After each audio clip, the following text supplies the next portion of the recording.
이번 시간에는 유치권 28억 신고해 주시니 너무 감사드립니다 하는 제목으로 말씀드리겠습니다. 어, 지금 이 책은 제가 20년 동안 짬짬이 쓴 책입니다. 특수 경매에 관한 것은 반갑다 유치권, 즐겁다 MPL. 유치권 정복하니 당신은 부자 경매 박사. 유치권 풀고 법정 지상권 허물기. 부동산 투자 청기 누설. 전부 특수 경매에 관한 책들입니다. 뭐 책 보시고 싶으신 분들은 댓글을 통해서 주문하시면 됩니다. 좋아요, 구독, 추천, 저한테 굉장히 힘이 됩니다. 3년 만에 대면 강의를 시작합니다. 3월 15일 오후 2시부터 매주 수요일, 목요일 3시간씩 저초동 1570의 2번지 3층에 있는 매일 옥션 방송에서 시작합니다. 교대역 14번 출구에서 한 100m 정도, 150m 정도 거리입니다. 많이 참가해 주시면 고맙겠습니다. 자, 너무 감사합니다. 28억 6,200만 원이나 유치권을 신고해 주셔서 정말 감사합니다. 제가 강원도 홍천 읍내에 도시형 생활주택 28세대 거의 다 지은 집이 경매 진행돼서 홍천에 가서 한번 물건도 보고 주변도 돌아봤습니다. 가는 날이 이제 장날이라는 우리의 속담이 있죠.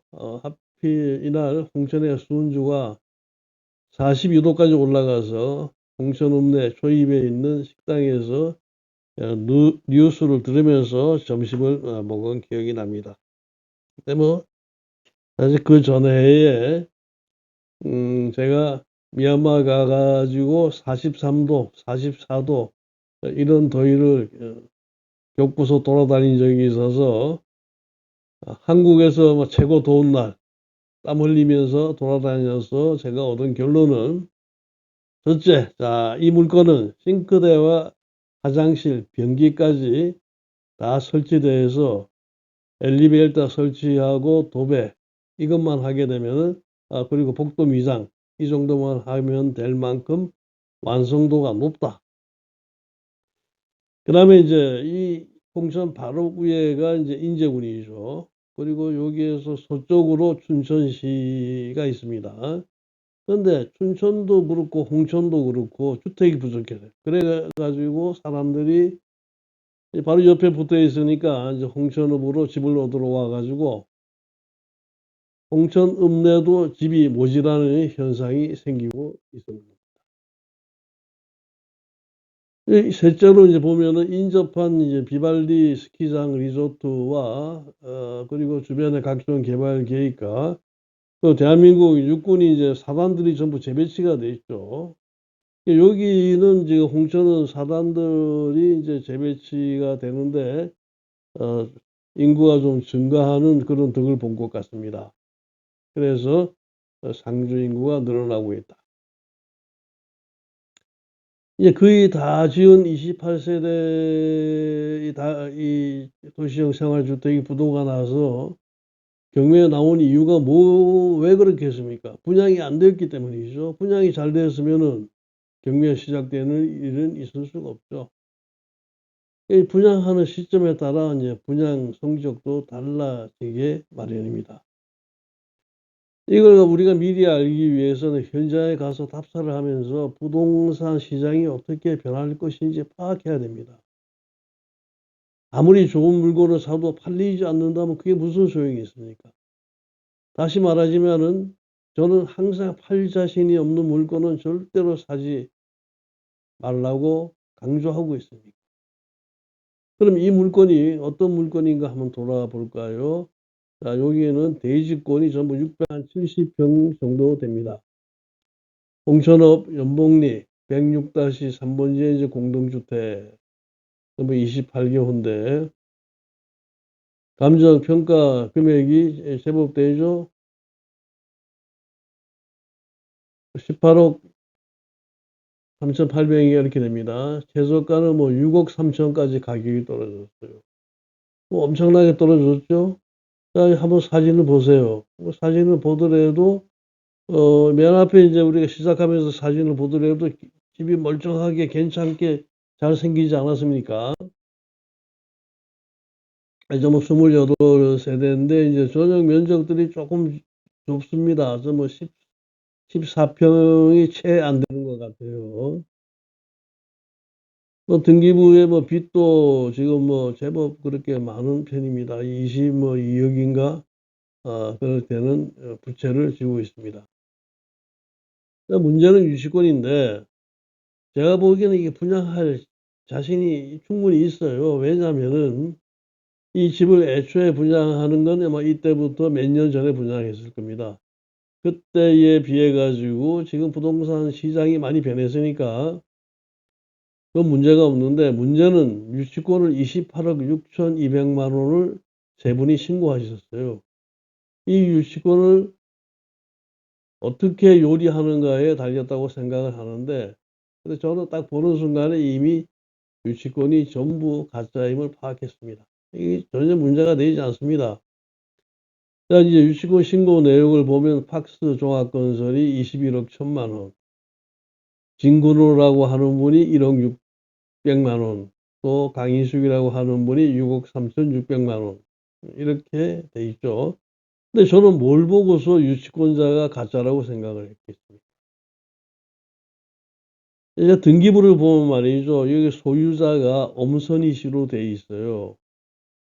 그런데 엄선희 씨는 누구냐? 유치권 21억 1천만 원을 신고한 주식회사 팍스 종합건설의 대표이사로 등재되어 있는 분입니다.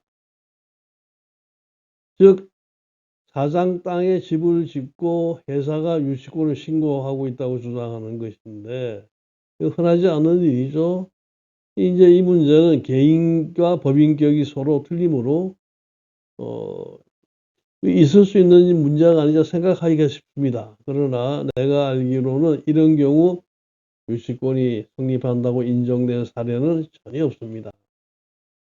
그러니까 멀쩡한 정신으로 판단한다면은 인정돼서는 안 될 것이죠. 자, 자기 땅에 사장이 자기 땅에다가 집을 짓고 내가 유치권 주장한다.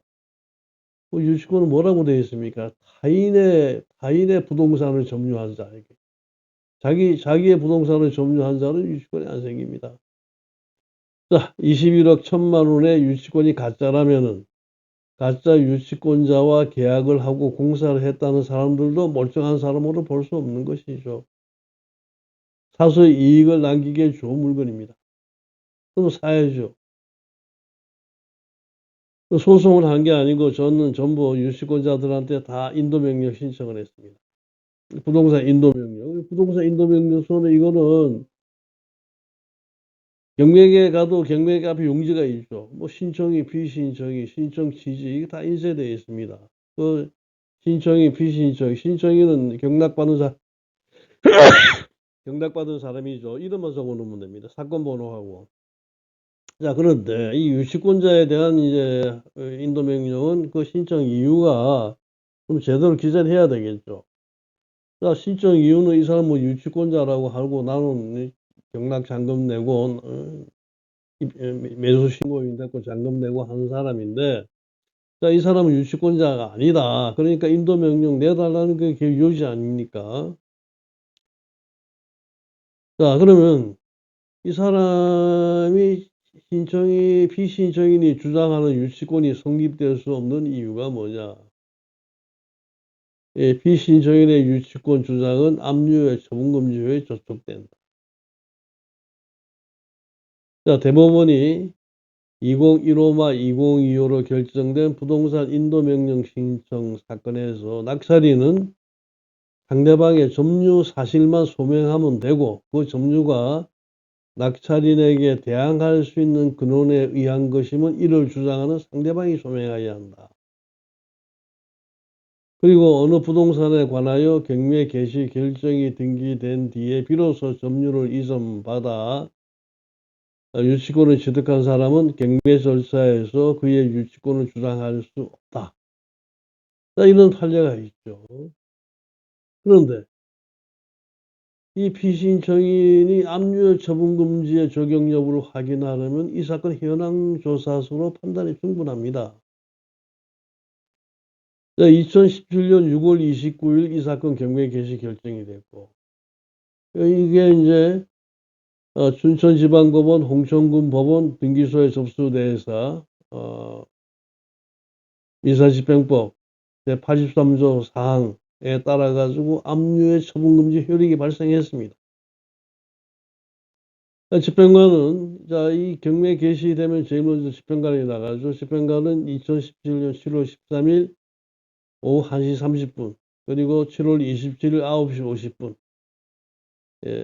이 경매법원의 현황조사 명령을 받아가지고 여기에 가서 현황조사하게 되면 임대차 관계조사, 점유관계조사, 지금 현재 상태를 조사하는. 집행관은 현황조사 보고를 통해서 이 사건 아파트에는 점유자가 없다. 그래서 경매법원에 보고한 사실이 현황조사 보고서에 붙어 있습니다.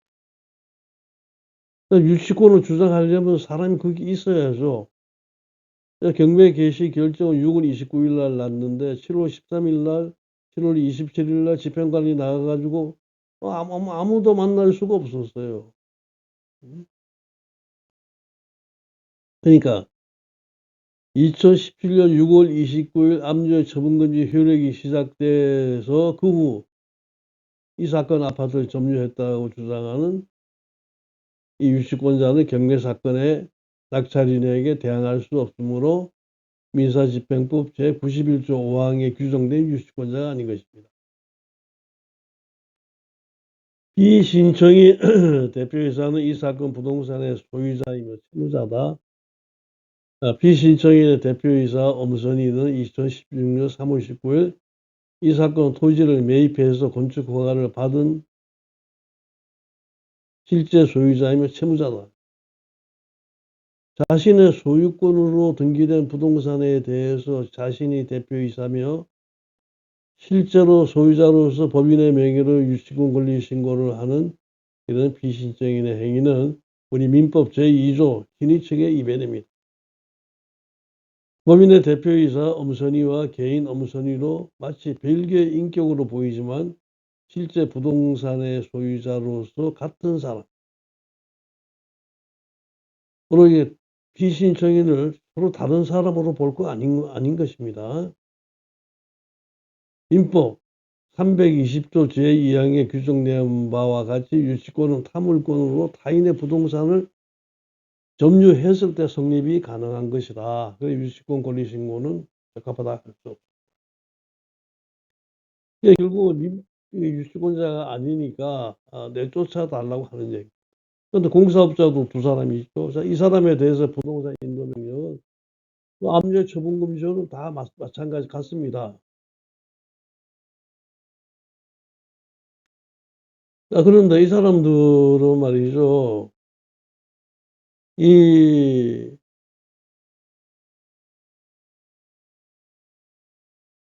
엄선희 씨로부터 그 공사를 또 받아가지고 했으니까 유치권을 주장하는데 실제로 보면 말이죠. 아무것도 한 것도 없이 유치권 주장하는 거예요. 그 서류 낸 것들 보면은 그냥 허무맹랑하기 짝이 없습니다. 그냥 유치권 그냥 뭐 어거지로 이렇게 주장하는 유치권자. 유치권 주장하는 형이 여러 가지 있는데 뭐 어떤 분은 뭐 부인이 유치권자고 어떤 분은 채무자도 유치권 주장하는 분도 있고 그래요. 여기는 또 어거지로 유치권 주장하고 그렇습니다.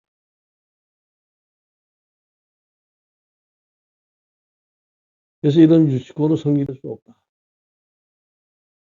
여기 이제 대법원 2011-84298 유치권 부존재 확인 사건의 판결 요지. 이거는 이제 여러분들 한번 읽어보세요. 굉장히 유치권에 대해서 아주 확실하게 바른 정의를 잘 내려주시고 있습니다. 유치권 제도와 관련해서 거래 당사자가 유치권을 자신의 이익을 위해서 고의적으로 착취함으로써 본 유치권의 우선순위 담보권으로 지위를 부당하게 이용하고 전체 담보권 질서에 관한 법의 구상을 왜곡할 위험이 내재한다. 이러한 위험에 대처하여 개별 사안의 구체적인 사정을 종합적으로 고려할 때 기내 성실의 원칙에 반한다고 평가되는 유치권 제도의 남용의 유치권 행사는 이를 허용되어서는 안 될 것이다. 좋은 말씀이죠. 자, 인도명령 신청한 결과가 어떻게 되어 있느냐.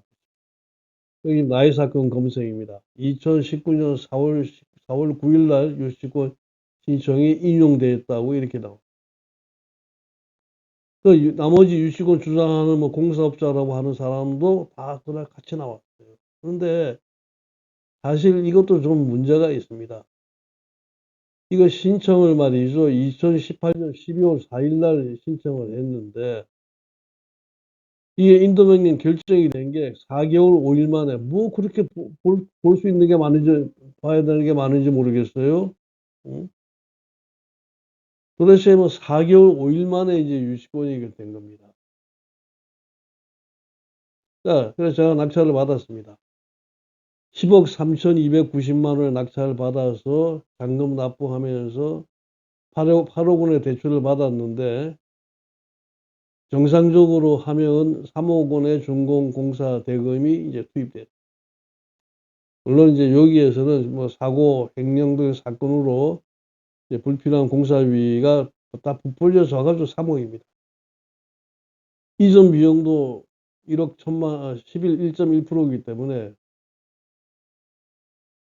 전부 14억이 들어가는데 그중에 내 돈 6억 원이 투입되었고 매월 나가는 이자는 200만 원 정도 나가는 게 정상이죠. 근데 현재 28세대가 보증금이 13억 5,600만 원, 월세 420만 원을 지금 운영 중입니다. 지금 현재로 본다면은 은행비 다 갚았으니까 내 돈 4,350만 원이 들어가고 은행비 다 갚아서 매월 420만 원의 수익을 올리는 계산이라고 볼 수 있죠. 4,350만 원 들어가 가지고서 매달 420만 원 수익이면 괜찮습니까? 모자랍니까? 뭐 연간 수익이 115% 정도 됩니다. 꽤 괜찮다고 하는데 이게 사실은 실제로는 그렇지가 못합니다. 실제로는 말이죠. 이거 운영했던 친구들이 전세 보증금을 받아먹고 그리고 그 받아가지고 대출을 갚아줘야 되는데 전세 보증금 받아 대출을 안 갚아줘 가지고 지금 의정부 교도소에 있습니다. 그러니까 이런 일은 없어야 됩니다. 제가 이제 이 회사의 대명 피셔리, 대명 D&I 이 두 대명 피셔리로 낙찰을 받았다가 대명 D&I로 소유를 넘겼는데 넘기면서 제가 빠지니까 이런 현상이 생겼어요. 그러니까 우리가 돈 쓰는 거 참 주의해서 써야 됩니다. 남의 돈을 막 그렇게 쓰면은 안 됩니다. 자, 저는 다음 시간에 다시 뵙도록